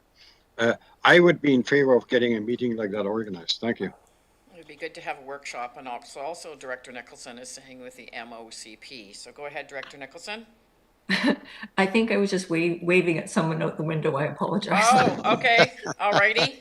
Okay, that is something definitely that I think that the Ministry of Transportation would like to talk about too. I do a lot of walkabouts in Cowichan Bay with the ministry because of our soils and the issues. And they just keep saying that, you know, this person's not supposed to be filling in culvert, there should be open ditches, and yet they didn't come back and mandate those people that had done that, and then 30 years later, they just have left it. So the issue has gone on and on for a lot of years. I believe that they really need to either put out some rules and regulations and not leave it to us when these disasters happen and area directors get called out on it, and try and explain that to somebody from Calgary that's come from a city and, you know, this is the way it works, and then you go, no, it's not my responsibility. It's not a pretty picture, and I appreciate staff for doing that for us, and I will ask Ms. Harrison to read the resolution, please.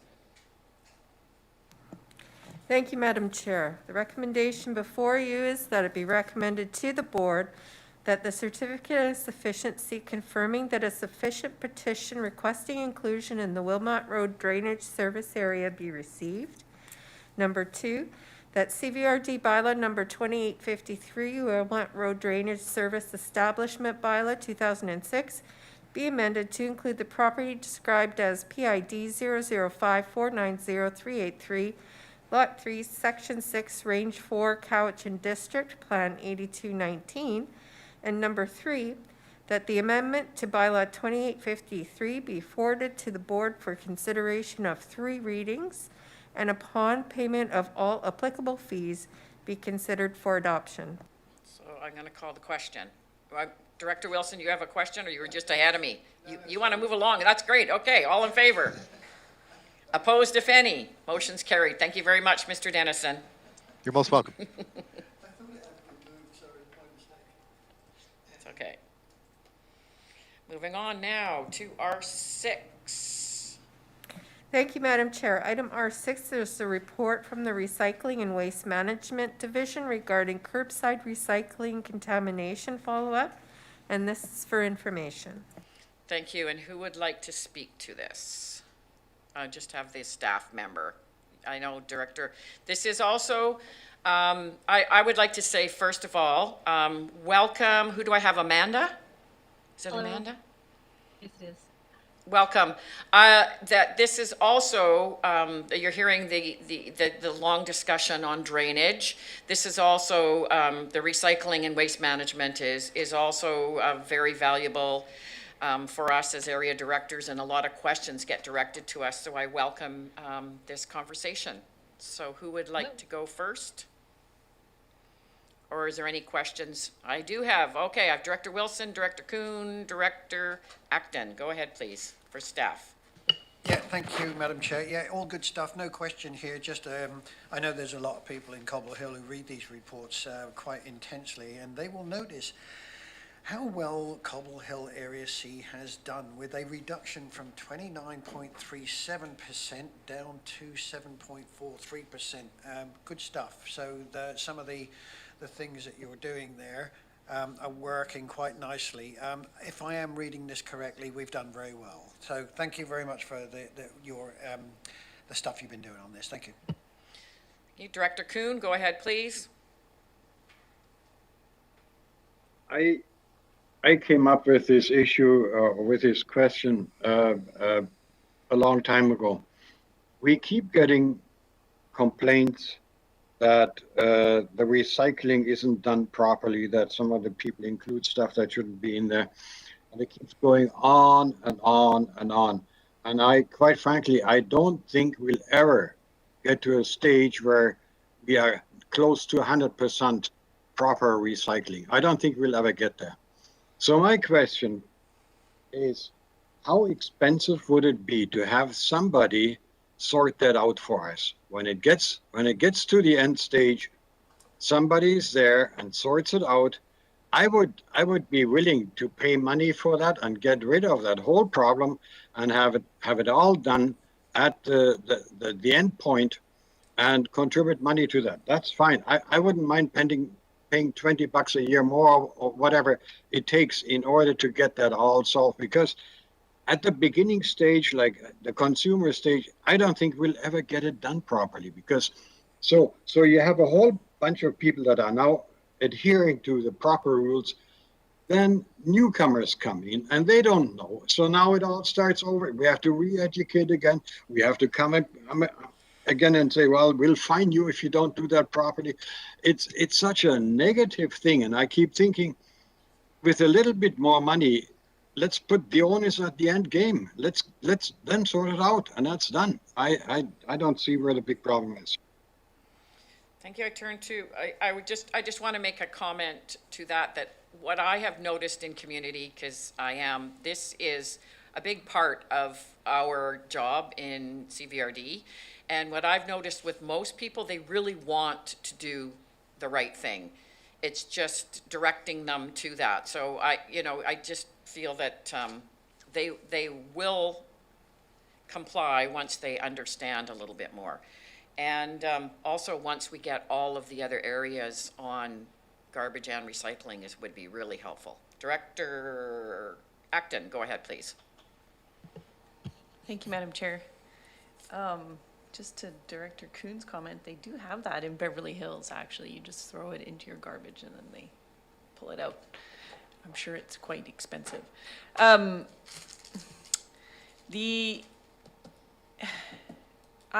was looking through the report and I was trying to see if there was any correlation with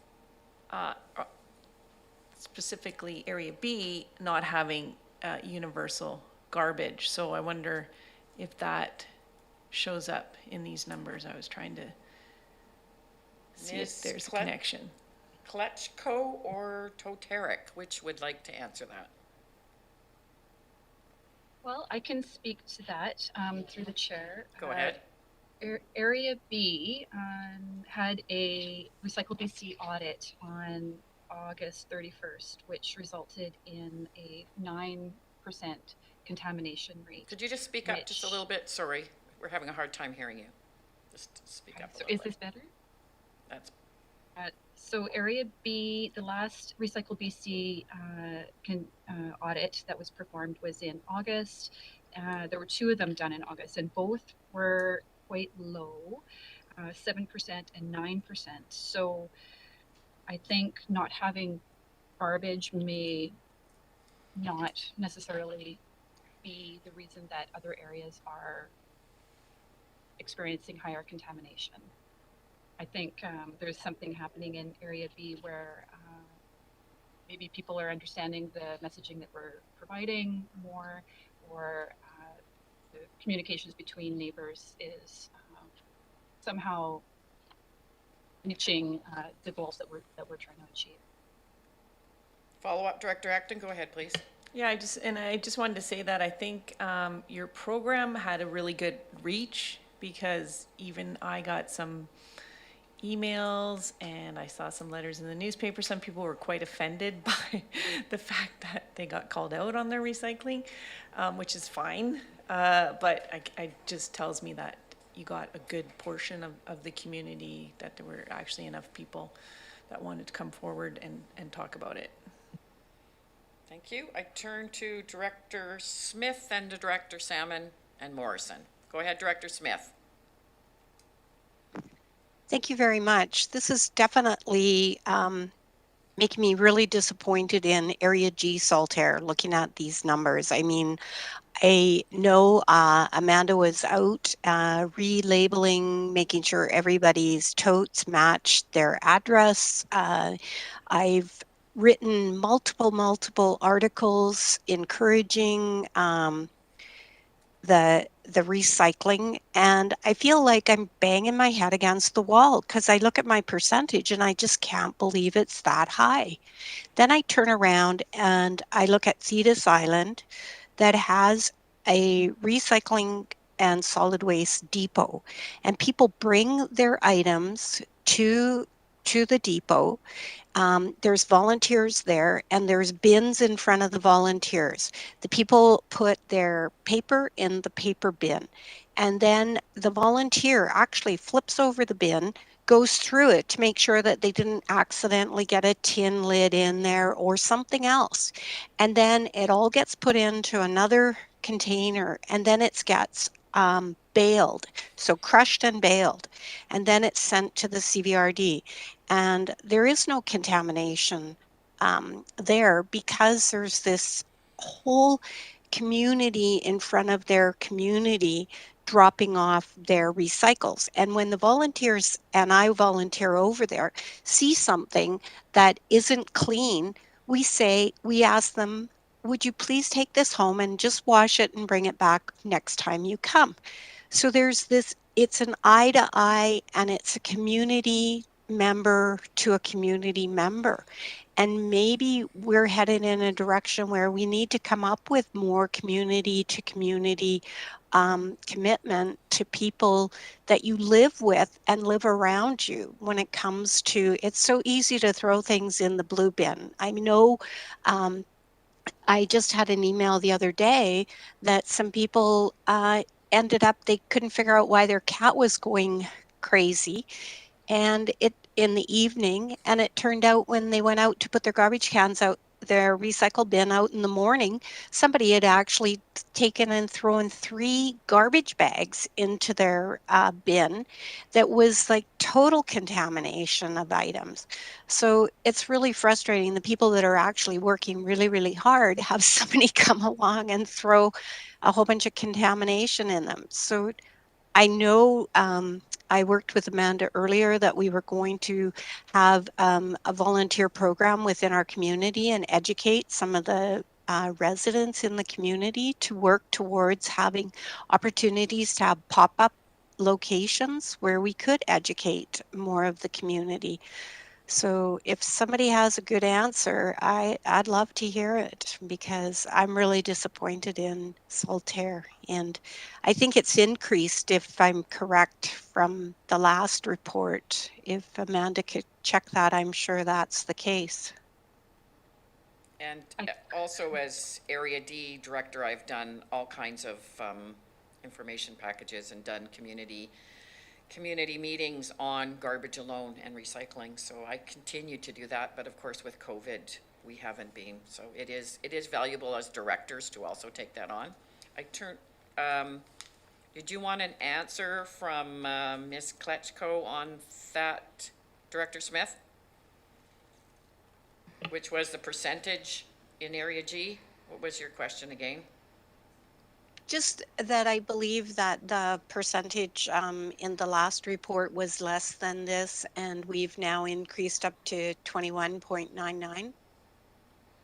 I do believe that it has increased, because the 21% and the 29%, those were the highest rates that we've seen. Director Smith, I don't know offhand what the rates were last year, but I can certainly have a look at that and email those results to you. Thank you. I turn to Director Salmon. Yeah, thank you, Madam Chair. Just before I ask my question, I think it's Ms. Tokarek, did you have your hand up? Do you want to go to? Oh, I can't. Mm-hmm. Go ahead. Thank you, Madam Chair. I just wanted to do a bit of a follow-up on the numbers. We have been running this program under our contamination reduction program for the past 3 months. And so the numbers you're seeing are coming from those audits. We like to see a longer time horizon to look to make sure that we're seeing statistically significant changes in that. So that's the rationale for this program being proposed for a full year through our funder and partner Recycle BC, so that we can get a really significant change in that data set. Some areas, in particular Area B, will see significant changes temporally. So summertime, we have a lot of different users who might be there for summertime using. So we like to see the change in that data as well through time. So I just want to make a point to that around the data set, that this is a snapshot as of the first part of our program here, and that we do have an average for the year to date of the 14.6% as outlined in the report. We did have a milestone with Recycle BC to be at 14% within the 3-month time horizon. So we're just above that. So we're in the right trajectory, but definitely a lot of room for improvement still. Thank you. Turn to Director Salmon. Go ahead, please. Thank you. So thank you for the excellent report and for the excellent work just getting the contamination rates down. But I just had a question more broadly. I often get asked something along the lines of, so how much of this recycling we put in actually gets recycled? And I just wondered if Recycle BC, or if you had any recent info, especially after when China stopped accepting so much plastic, what's the word on that whole issue? Through the chair, I actually just posted a CBC story that was done in 2019 on Facebook just a couple of days ago, which actually responds very well to your question. So being partners with Recycle BC, the materials collected through this program, most of the material actually stays within BC. So the plastics are broken down and they stay on the lower mainland. The paper is baled and it goes to the mills in some cases to use towards their paper production. So a great deal of the material, and I don't have a percentage, a great deal of the material collected, clean material, stays within BC. It is recycled, and because of the breakdown with shipping material overseas a few years ago, BC actually rebounded fairly well from that because we already had the Recycle BC program in place, which meant that we weren't as impacted. Does that answer your questions? That's great. Thank. Just follow up. So, follow up? Quick follow up. So, go ahead. Did you say you posted that online and somewhere that we can refer people to? Absolutely. I just put it on Facebook a couple of days ago, and we will be posting that on our website as well. Okay. Could you, would it be possible to send us a link to the electoral areas? Is that easy enough? Yes, I can do that for sure. Thank you so much. It's just sometimes it's much easier. I did send everyone a link as well. There was a presentation from Republic Services as well the other day that I attended that was very valuable, and I know that they said they would come and do a presentation to our board as well. And I have been asked by other directors if there was a possibility. We have had tours at Bings Creek that was well attended, and if there was a possibility of our recycling center, if we could tour, where would that recycling center actually be?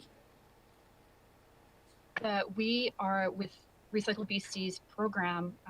All of our material actually will be going at the end of November to GFL in Chemainus, and we could most certainly arrange something with that facility for a tour. That's great, because I think it's really important that we understand where things go. I know that things change, because I did read that you said that the lids must be closed. Well, I rarely see closed lids on my drive in or walk about my community.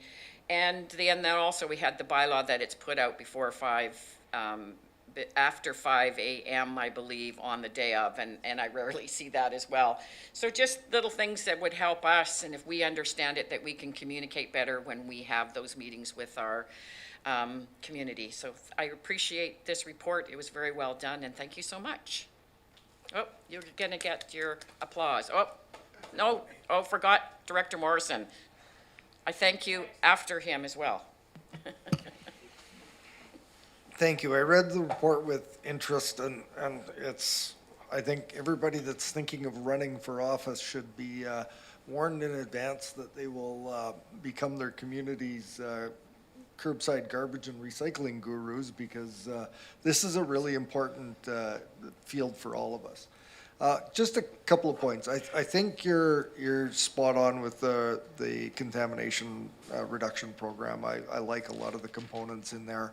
I know that there are community members that just simply think it all goes into one truck, it all goes to the the landfill, which we don't have. And why bother? And quite frankly, there's a lot of folks that don't have kids in the household, that aren't learning this at school, and they're prepared to let things slide. I think it's important as we move towards 3-stream that we might have to do a little bit more in-person, in-community work, because I've had the solid waste staff out to my communities, and we've done the presentations, and they brought the boards out, and just for a resident to know the difference between a film plastic and a crinkly plastic and where those go and where they don't go, it really is impactful. So I'm hoping that you can enlist us as ambassadors, and that we can get out into the communities, and we can show people how important it is. And I think we also have to sing our praises, because we have one of the highest diversion rates in the province of BC. It's something to be really proud of, We don't have a landfill to go and stuff things in anyway, but, you know, we do very well, but we do have to get this. This is a huge job. I think you're on the right track, and I would encourage you to reach out to directors, and maybe we can get the directors to volunteer so that when things open up, we can get into the communities with the professional staff and do more hands-on showing people what can go in what bin and what can't. And that's a really important thing. And lastly, and Director Kuhn is onto this, and for those of us that are in more recreational areas, I guarantee you that the numbers in the summer should be different than the numbers in the winter, because we have an awful lot of people that are coming in and using short-term rentals, and gosh only knows what goes into what bin when people are coming here from elsewhere. So I'm hoping there's going to be some data collected in the winter season so that we can have a better set of information to gauge from.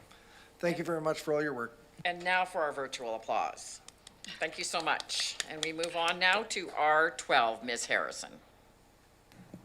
Thank you, Madam Chair. Are we not doing R8? Oh, sorry, I was just moving. Yes, we are doing R8. Okay. Thank you. No, thank you. Item R8 is a report from the Community Planning Division regarding bylaw number 4330, zoning bylaw harmonization bylaw. And there is a 4-point recommendation before you. Okay, and is there any questions? Welcome, Ms. Garnett. Thank you very much. Any questions for Ms. Garnett? I also have a presentation if you'd like me to. Yeah? Yes, Okay, please. great. Just be a minute to Yep. share my screen. All right. So thank you. So I'm Allison Garnett, and this is a staff report for bylaw 4330, which is a zoning bylaw harmonization bylaw. But just as a refresher, bylaw 4330 is a supporting bylaw to the harmonized official community plan that was recently adopted, bylaw 4270. The purpose of 4330 is to remove a redundant policy, implement regulatory content, and harmonize the existing zoning bylaws with bylaw 4270. The amendments proposed in bylaw 4330 apply only to the zoning bylaws for electoral areas A and C, B, E, F, and H. And you may remember that bylaw 4330 was actually given second reading in December of 2020.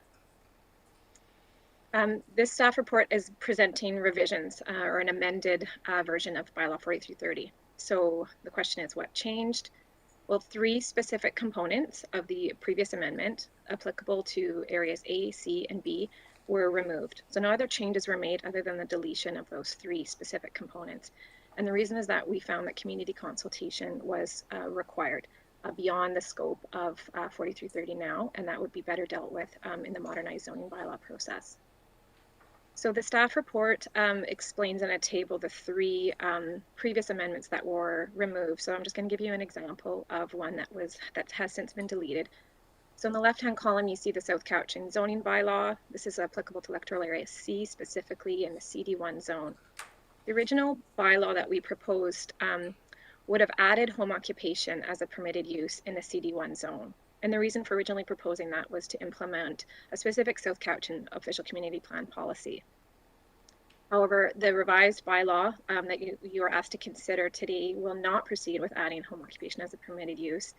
And again, the rationale is there's a need for a community consultation, including clarification of terminology. Basically, it uncovered a larger discussion is required than outside the scope of the project right now. So if we go to an actual example of what bylaw 4330 is proposing, there is an explanatory table, which is attachment B to the package.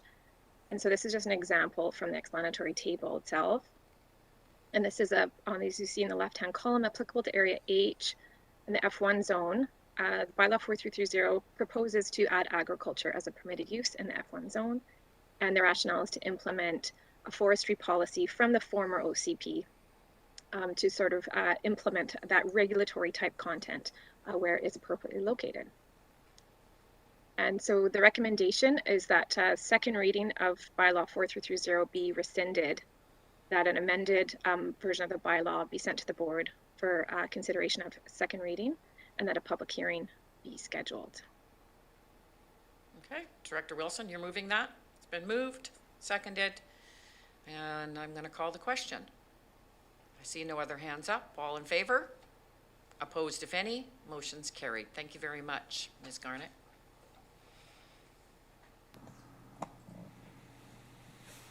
Now I can move to R12. 11?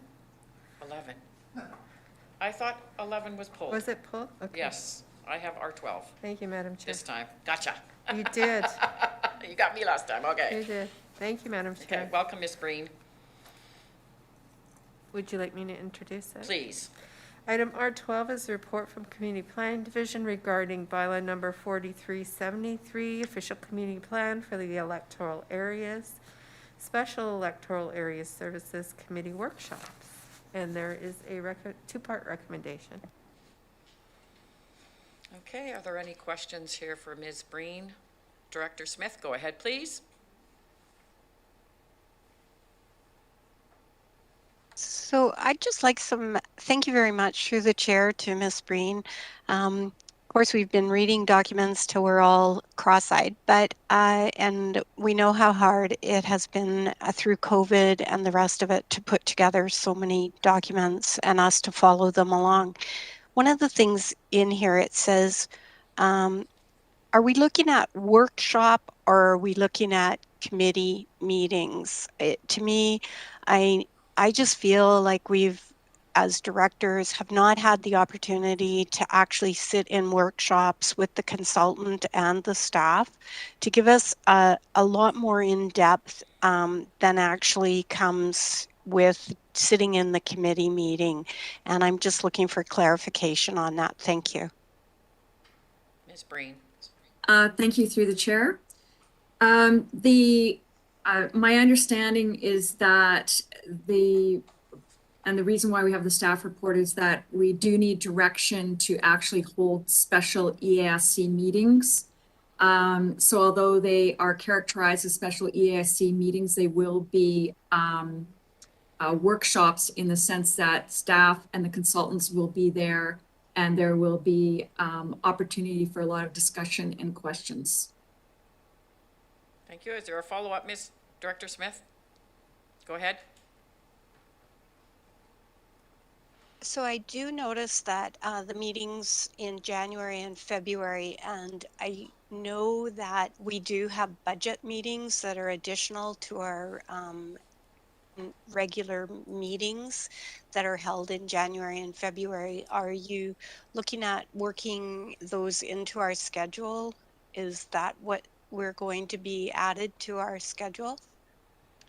Through the chair, Madam Chair, we have already checked with corporate services on your schedule, and we have 4 tentative Thursdays selected between January, February, and early March that do not conflict with other meetings should the committee decide to advance the recommendations today.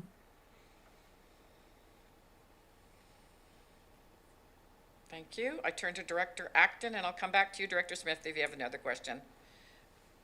Director Acton? Oh, okay. So we have a 2-part recommendation. Are you moving it, Director Morrison? Oh, Director Morrison, go ahead, please. Thank you. Through you to Ms. Breen.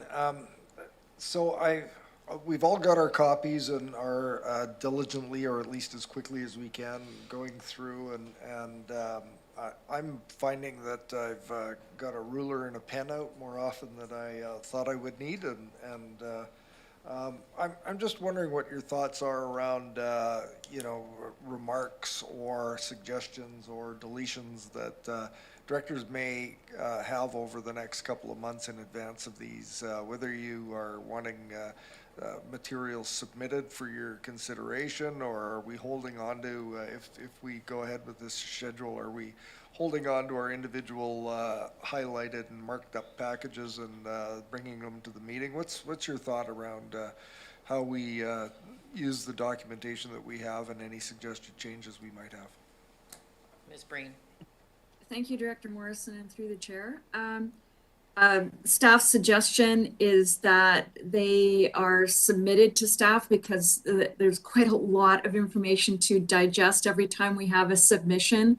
And that gives us an opportunity to perhaps make changes before we come back into committee as well at that time. So we do appreciate comments in advance. Thank you.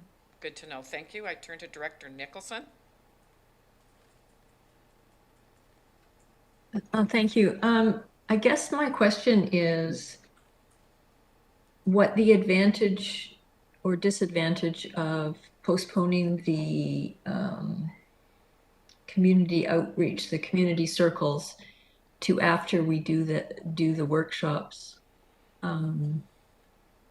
because it will slow things down, of course, next year. And it seems to me that they could be done concurrently if there was a benefit to that. But maybe you could explain that. Ms. Breen? You're on mute, or I can't hear you. Don't know. Oh? Oh, maybe. Oh. Go ahead. Hear me? It's very faint. We could hear you I loud. actually think my computer's died. Okay. That's good. Have to come up close. Sorry for the close-up. Madam Chair, the advantage in terms of a slight delay on the community circles and the additional in-depth information, not only being dispersed to committee, but also to the community, is that there will be more in-depth understanding before the community circles are held. And it is a lot of information to digest. It gives folks time to spend more thoughtful moments, not only with the content, but preparing questions for the consultants and staff. And having that additional time in terms of rumination, I think would benefit the community circles. I think there still would be sufficient time to then have the community circles and prepare the Ideas Fair booklet, host the Ideas Fair, and make those amendments to draft 4373 as it was presented on October 19th prior to the next election. It still would not be a comprehensive bylaw 4373 because the local area plans would not be complete, but the assimilation of the information from the community circles should be able to be documented prior to the next election. Thank you. I turn now to Director Smith. Back to Director Smith. I think I have everyone. Is there anyone else that wishes to ask a question? Seeing none, go ahead, Director Smith. Thank you. So I'd just like to confirm, at the last meeting in October, we did look at indicating that the land use designations, that there was a possibility of increasing the number of land use designations. And if we are looking at our areas and we have the current OCP designations that are not actually reflected in that document, we will bring them forward to staff, and then staff will look at creating the additional land use designations. It is just looking for clarification there. Through the chair, yes, all such questions in advance or comments, so that gives us enough time, because the analytics will take time in each one of those in every electoral area. That would be appreciated as well. Thank you. Okay, I'm not. Another follow-up. Sorry. Ms. Cheroff has come in too. So Ms. Cheroff, would you like to add some, and then back to Director Smith? Go ahead, Ms. Cheroff. Thank you, Madam Chair. And I just wanted to add that to concur with what Ms. Breen has said, it is helpful when directors pose questions to staff in advance of committee meetings or when dealing with these kind of meaty policy matters, because it gives us time to think and do the necessary research and to provide an educated response to you, an informed response.